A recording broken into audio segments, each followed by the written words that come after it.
Carol, e agora eu quero saber, você não sofre a pressão da maternidade, não? Quer dizer, sempre pergunto, né? Quando você vai ter filho, não sei o quê, blá, blá, blá. Como é que é? Como é que você lida com isso? Como é que... E aí que tá, né? Eu acho que assim, a gente se permite ser pressionado, né? Então, em muitos casos, você para refletir, dependendo, ainda mais, né, mulher, a gente tem mais hormônios, então dependendo do dia, você sofre mais com alguma pergunta do que menos, né?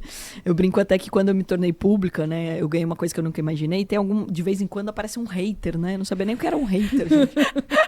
De vez em quando aparece um hater. Ainda tem? Não, eu falei, cara, mas eu ensino você a ganhar dinheiro, eu dou meu dinheiro, você ainda me odeia por quê? Bloqueia! O que eu fiz? O que eu fiz de errado? Não, mas aí é outra coisa libertadora, né? Porque, tipo, meu Instagram é pessoal. Então, ou seja, eu posso bloquear, eu posso deletar. Aí eu, não, você não pode bloquear a pessoa porque ela fez um comentário. Eu posso? É meu? Não é Eu bloqueio. Bloqueio mesmo. Mas não responde. Não, assim, hoje eu até nem vejo, né? Eu fiz uma entrevista essa semana, foi muito interessante. Não vou dar nome aqui, porque senão vai ficar chato. Mas é uma pessoa famosa que saiu aí nas redes, né? Saiu nos sites de fofoca por causa de um namorico aí. E ele falou, caraca. Daí eu falei, e como que você lida com isso? Ele falou, não leio. A melhor coisa. Eu falei, é maravilhoso. Aí eu perguntei pra ele na entrevista, ele falou assim, essa matéria eu não vi. Eu falei, cara de pau. Então, ou seja, a gente vai ignorando algumas coisas, né? Quando pergunta. Mas eu acho que assim, a pressão, ela acaba sendo... só vai existir pressão se você permitir, né? Vamos lembrar. Que as pessoas, elas só podem te pressionar, ou te irritar, ou te incomodar se você permitir.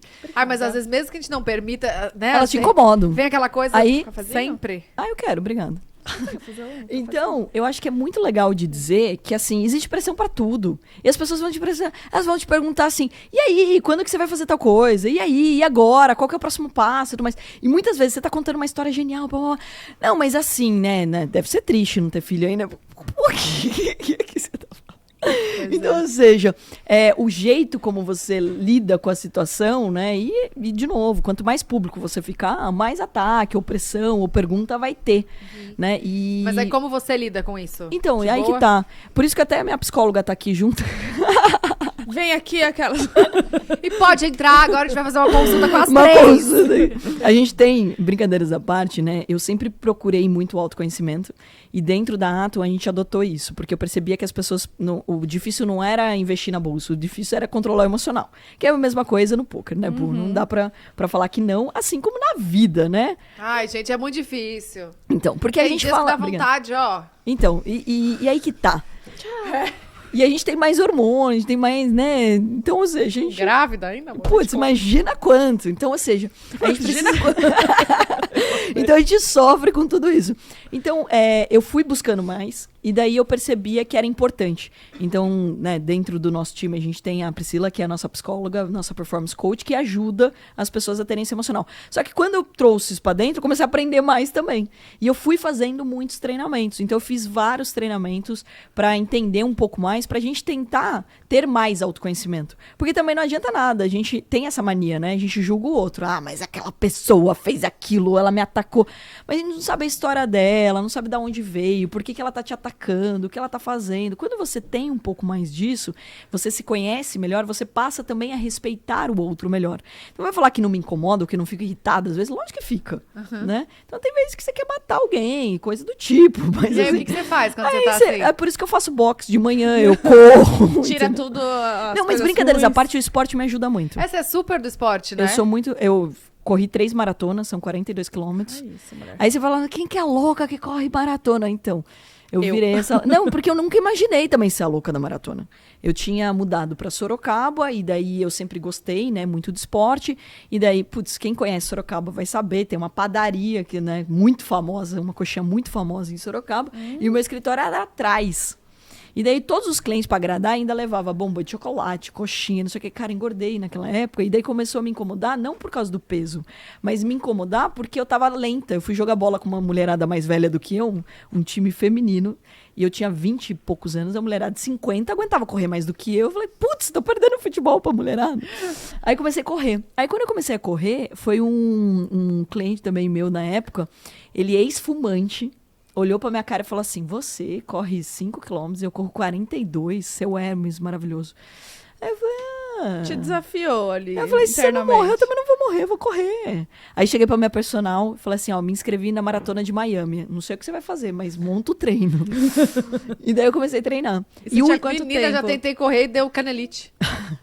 Você não tem isso, não? Nunca deu? Nunca tive. Mentira. Mas eu já tive uma fratura por estresse no colo do fêmur. Que isso? Porque eu fiquei viciada na corrida, né? Porque quando a gente é muito acelerada, a gente vai gastar energia em outra coisa. A gente foca em...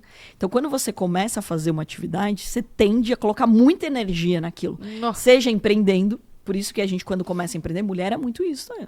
Começa a empreender, meu, até 2 horas da manhã, 3 horas da manhã, ela vai trabalhando. Ela não vê hora. Ela começa a fazer... A característica da mulher é essa. Ela pega um negócio pra fazer, ela não vai sair dali até ela terminar, né? Então, e a mesma coisa em relação ao esporte. Você começa a gostar da velocidade, você começa a gostar do seu resultado. Tudo que você começa a ver resultado, você quer fazer mais. Você começa a ganhar dinheiro, beleza, eu montei uma lojinha. Aí vendi lá, ganhei R$1.000. Putz, isso é legal. Aí você ganha 2.000, daí você quer ganhar 3, daí você quer ganhar 4, e assim vai. Você começa a colocar mais dedicação. E só o cuidado é a saúde, né? Então, ou seja, que foi no meu caso, daí eu acabei treinando muito forte, né? E acabei tendo que ficar 3 meses daí de escanteio, né? Porque eu fiquei mancando, é uma longa história. Mas daí eu aprendi muito também ao limite. E eu acho que também é importante dizer isso. Qual é o limite das coisas? Porque também vejo, e daí trazendo para o mundo do empreendedorismo, eu sempre comparo muito. O esporte é igualzinho empreender. Primeiro você precisa de disciplina, você precisa ter um plano, não é correr todo dia 20 quilômetros. Isso não vai fazer você correr 42 quilômetros. Um dia você vai correr 5, outro dia você vai treinar tiro, no outro dia você vai treinar ali uma distância maior. Né? Exatamente, você tem que fazer musculação e etc. Então, ou seja... É literalmente igual a empreender. Você faz um plano e você tem que obedecer aquilo. Se você atropelar as etapas, provavelmente você não vai ter sucesso e você vai acabar se machucando, se quebrando. Não vai manter, né? Não vai manter. Em algum momento, e aí que tá. E daí entra de novo a questão do emocional.